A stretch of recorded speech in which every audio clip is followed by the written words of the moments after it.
What up, though, YouTube? Yep, it's your girl Lolo, hollering at y'all real quick about something that's very, very passionate to me. Mental illness, y'all. I'm gonna just get straight to the point. You all see what has happened at certain employers, where you have the employee flip out. And I just want you all to be aware of we're suffering out here, y'all. We are suffering. And I know because I've experienced it that you all have that coworker, you have that neighbor, you have people that you just come off and say, "Oh, they just crazy. Oh, they just this or they just that."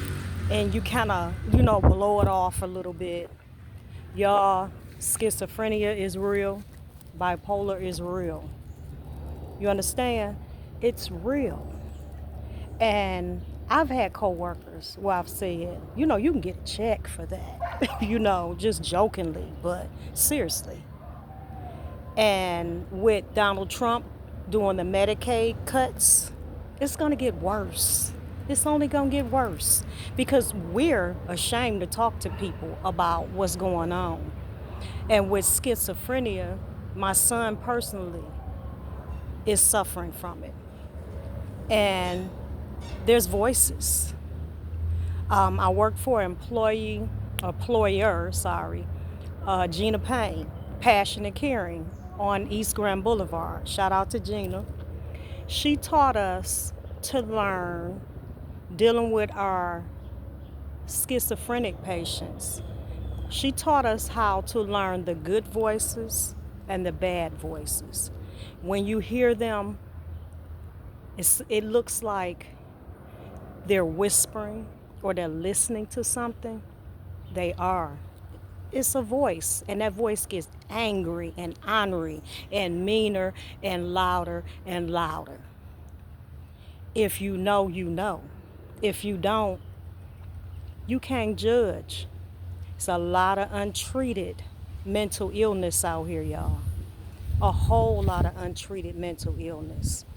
And again, we're suffering.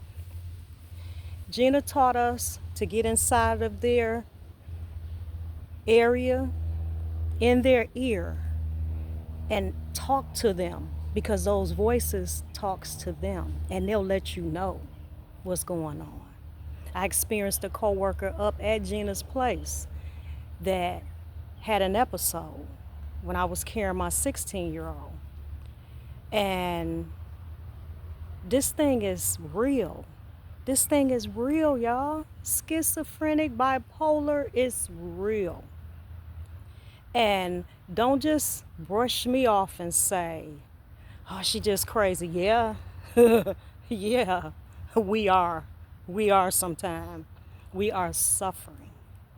And if you know, you know. If you don't, you cannot judge a person that's dealing with that. They don't want that illness. Nobody wants to be sick.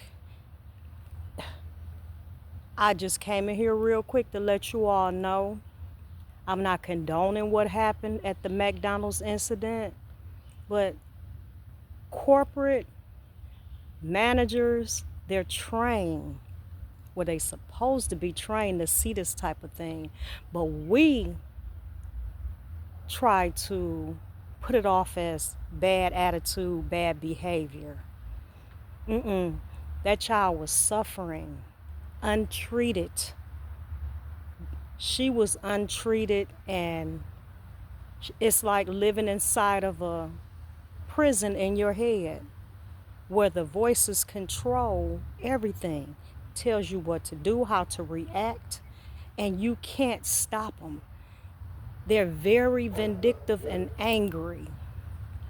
I've experienced it, y'all. I'm not telling you something that I have not experienced. I have a 31-year-old son that deals with schizophrenia. He can't go out into the public. He can't be around people. And again, it's going to get worse with the Medicaid cuts.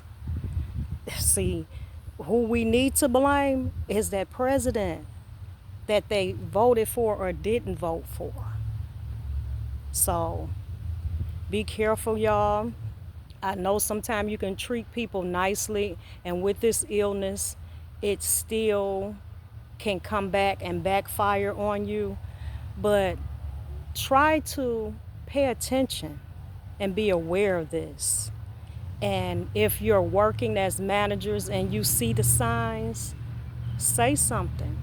Sometimes, well, a lot of times at employers, they have treatment places that you can go to talk to someone. And we need help, y'all. We need help. We are suffering bad. So, just wanted to let y'all know that real quick. Rest in peace to the lady that life was taken. And we need treatment, y'all. We do. We need not to be ashamed of what we're going through and say something to someone. But for the ones that can't say, we're supposed to be each other's keeper. If you see something, say something. Get that person some help. The signs was there over and over again. We just ignored it. And a lot of times, this is going to happen because we ignore it. So talk to you all in a minute. Stay safe, be kind to each other, and see you bye.